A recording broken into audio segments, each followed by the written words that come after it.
The mountains or the beach would be the beach. I grew up living half-time in a place in Northern California called Stinson Beach. I went to UC San Diego and lived on the beach, and now I live near Baker Beach in San Francisco, and the beach just represents for me calm, meditation, long walks, away from the noise, the beautiful colors of the water. I used to surf. The kids and I like to body surf, so hands down the beach. I am a shoe fanatic, so I have a lot of shoes. The ones I wear the most are these fabulous Burberry beaded stiletto heels that I got in Paris about 15 years ago.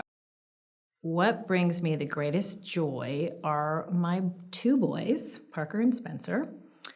And typically we have dinner every night that I'm actually in town.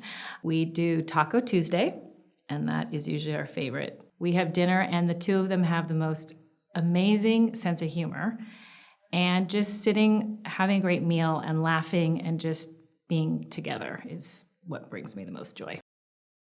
My design guilty pleasure is very old school. I am really still very interested in touch and feel. So while I have a lot of men and women who work for me who work on CAD and work on Revit and SketchUp and very technically oriented, I still make them cut out furniture templates to be placed in the home, and it just gives us a better sense of volume and a better sense of scale.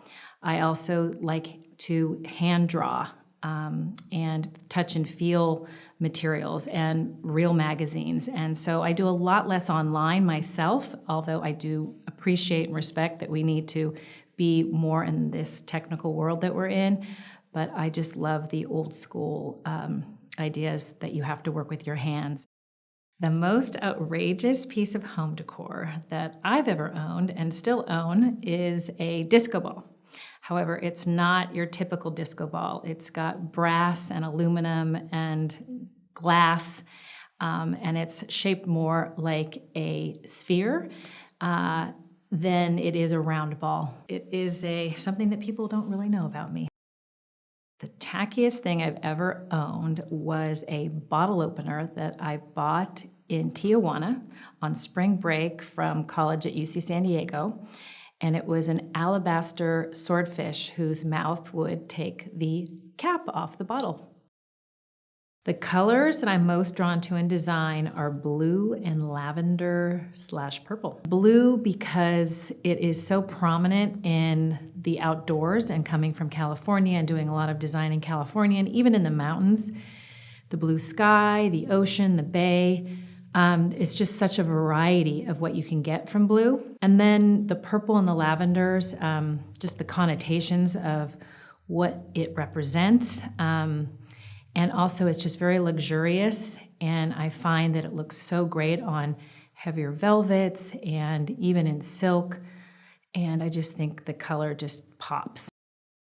My favorite textures are velvets and linens, and velvets because you can get so many varietals of patterning, and there's a lot of depth to it, and it just has this very luxurious feel about them. And they come in such an incredible range of color. I love linen too for the natural quality of it and how it relates in doing some really beautiful draperies and bedding and things like that. So both those textures are my favorite, although texture in general is so important to the design work that I do. The colors that I'm most drawn to in art are greens and more neutrals and blacks and whites.